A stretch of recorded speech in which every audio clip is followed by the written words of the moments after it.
Ya, situasi keamanan di Papua memanas setelah rangkaian pembunuhan terhadap warga sipil. Setidaknya ada dua, sepekan terakhir ada dua peristiwa pembunuhan berbeda. 22 Agustus ada 4 orang dibunuh di distrik Iwaka Mimika. Perampokan dan pembunuhan diduga melibatkan 6 prajurit TNI. Kemudian kemarin kelompok bersenjata menembak pekerja proyek di Intan Jaya. Peristiwa ini terjadi di tengah kunjungan kerja Presiden Joko Widodo di Bumi Cenderawasih. Kita bahas situasi keamanan Papua terkini bersama Kasatgas Humas Operasi Damai Kartens, Kombes Pol Ahmad Mustafa Kamal. Selamat sore Pak Kamal. Selamat sore Mbak. Terima kasih atas waktu Anda Pak Kamal. Pak Kamal, kami ingin memperbarui beberapa data dan perkembangan dari Papua berkaitan dengan peristiwa yang terjadi sepekan terakhir. Yang pertama berkaitan dengan peristiwa yang terjadi kemarin. Apakah sudah diidentifikasi oleh Satgas Kartens? Terima kasih atas peristiwa yang terjadi kemarin di Intan Jaya. Kita sudah lakukan penyelidikan dan penyidikan oleh Satgas maupun dari Polres Mimika. Kita sudah melakukan pemeriksaan terhadap beberapa saksi yang ada sekitar TKP karena peristiwa itu diketahui oleh rekan kerjanya. Sehingga kita masih melakukan pencarian terhadap nama-nama yang sudah dikantongi oleh penyidik untuk melakukan penindakan secara yuridis. Sehingga nantinya kita ketika melakukan penangkapan, melakukan upaya paksa, kita dapat melakukan pemberkasan dengan baik. Ini yang dapat kami sampaikan tentang Intan Jaya. Memang di Intan Jaya ini termasuk juga Mimika, ini adalah 7 wilayah operasi Damai Kartens, di mana wilayah ini menjadi atensi dari pimpinan pusat Bapak Kapolri untuk bagaimana Polda Papua di backup oleh Satgas Damai Kartens yang ada di Papua di 7 wilayah ini untuk dapat sesegera mungkin situasi menjadi kondusif. Namun memang kita sadari bahwa di Intan Jaya kurun waktu di bulan Agustus itu ada 2 peristiwa yang dimana terjadi pada tanggal 17 Agustus dini hari mereka melakukan penembakan bahkan melakukan pembakaran terhadap kantor olahraga, pemuda dan olahraga. Ya, itu terus kemudian kita juga dikejutkan dengan peristiwa pembunuhan mutilasi di beberapa hari yang lalu di tanggal 22 ya, di hari Senin. Ya alhamdulillah berkat ketelitian dan kecermatan daripada penyidik kita bisa ungkap seluruh pelaku kejahatan itu meskipun satu warga sipil yang saat ini masih diburu oleh rekan-rekan kami yang sudah mengantongi nama pelaku tersebut. Apakah peristiwa-peristiwa yang terjadi sepanjang bulan Agustus ini kemudian saling berkaitan, Pak Kamal? Untuk peristiwa tidak berkaitan karena untuk yang di Intan Jaya memang kita menyadari bahwa itu adalah pelaku-pelaku yang dilakukan oleh kelompok kriminal bersenjata. Ya. Namun untuk yang di Timika itu kita sudah lakukan pemeriksaan terhadap para saksi dan para tersangka.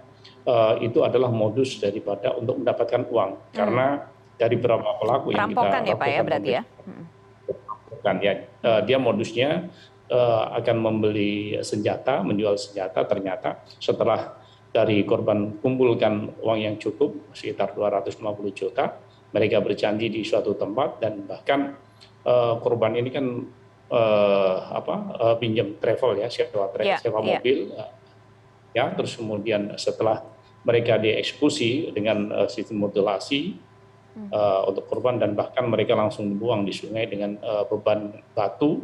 Ini yang kita sangat kita sayangkan ya. Dan sudah lakukan kekerasan, kemudian mutilasi, kemudian dibuang lagi dan kemudian mobil yang disewa oleh para korban itu dibakar. Jadi mereka sengaja untuk mengelabui aparat untuk menghilangkan jejak, namun kejelian daripada rekan-rekan kami yang ada di lapangan, hasil informasi dan temuan di TKP dia dapat lakukan pendalaman dan dapat pengungkapan kasus tersebut. Pak Kamal, apakah peristiwa terbaru yang barusan saja Anda sampaikan yang kemudian diduga melibatkan aparat itu membuat kompleks kemudian permasalahan keamanan yang terjadi di Papua? Ini sangat berbeda ya. Kita selain melakukan penyelidikan tentang peredaran senjata api di wilayah Papua, bagaimana senjata api itu masuk ke Papua dan bagaimana senjata berapa pucuk yang ada di tangan kelompok mereka yang dirampas dari anggota TNI maupun Polri beberapa peristiwa yang lalu ini kita sudah kita datakan, sehingga kita ketika melakukan upaya paksa terhadap kelompok kriminal di beberapa tempat, kita sudah dapat memperkirakan. Memang kita menyadari bahwa situasi dan kondisi geografi ini sangat berbeda dengan beberapa bukit atau pergunungan di Indonesia maupun di Sumatera, sehingga dibutuhkan energi yang cukup memadai. Pak Kamal, setidaknya total ada 47 serangan kelompok bersenjata sejak bulan Januari tahun ini, Pak. Di antaranya di Yaukimo, Intan Jaya, Puncak, Paniai, Puncak Jaya, Nduga, Pegunungan Bintang, Yalimo, Jayawijaya, dan Deyai. Apakah ada karakteristik tertentu kemudian yang dilakukan oleh kelompok-kelompok ini di daerah-daerah ini, Pak Kamal? Mereka melakukan penyerangan, ya. Mereka terutama mereka kepada masyarakat.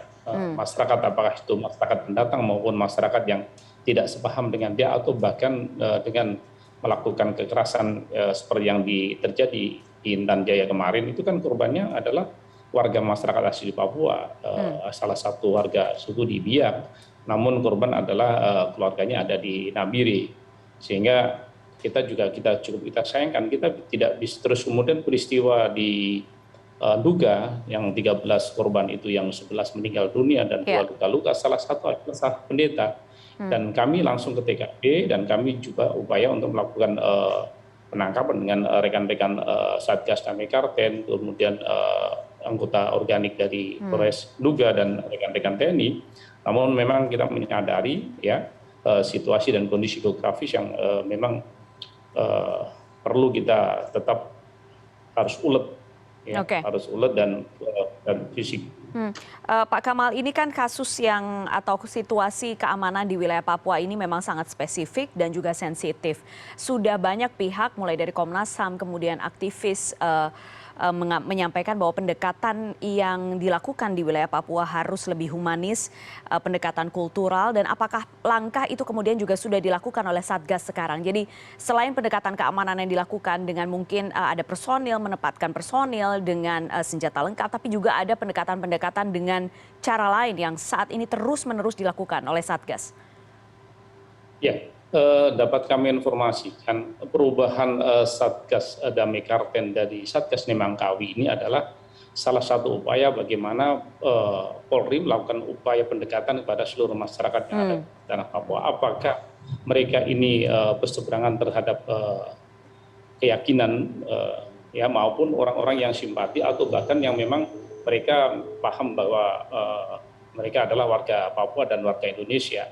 Nah, kita lakukan pembinaan, ya, karena Satgas Damai Karten ini adalah upaya-upaya preemptif yang dilakukan oleh Bimas Nokennya, dengan pendekatan kita melakukan peningkatan perekonomian dengan bibit babi, bibit ternak babi, kemudian ikan, kemudian pertanian di Yaukimo hidup, kemudian kita di Intan Jaya juga ada pertanian juga hidup. Jadi memang kita harus ulet dan kita teliti. Memang tentu kita menyadari situasi dan kondisi saudara kami yang ada di Papua ini memang berbeda dengan masyarakat yang ada pada umumnya. Harus kita melakukan pendampingan dengan baik, sehingga kita sadar dengan kondisi seperti ini ke depan akan melakukan perubahan. Karena dengan upaya-upaya Satgas Bimas Noken, dengan kita lakukan seperti contoh saja pengobatan, yang tentu transportasi atau fasilitas masyarakat yang di sana terbatas, tim medis kami datangi door to door kepada masyarakat yang perlu pengobatan, apakah itu sakit sudah lama ataupun mereka yang baru sakit. Kita komunikasi dengan tokoh agama, tokoh masyarakat, kepada para ondur untuk melakukan pengobatan. Ini salah satu upaya memang warga masyarakat tidak tersentuh atau belum tersentuh dengan masyarakat, tim medis yang ada di sana, dan kami bersama dengan tim medis lainnya untuk melakukan pengobatan di beberapa wilayah di wilayah Satgas Damai Karten. Oke, baik. Semoga kemudian pendekatan-pendekatan personal, kultural yang dilakukan oleh Satgas Damai Kartens ini bisa berjalan dan memberikan tentunya dampak yang memang bisa dilihat dan terukur. Karena bagaimanapun serangan itu masih terus terjadi. Pak Kamal, Kombes Pol Ahmad Mustafa Kamal, terima kasih sore hari ini sudah bergabung di CNN Indonesia.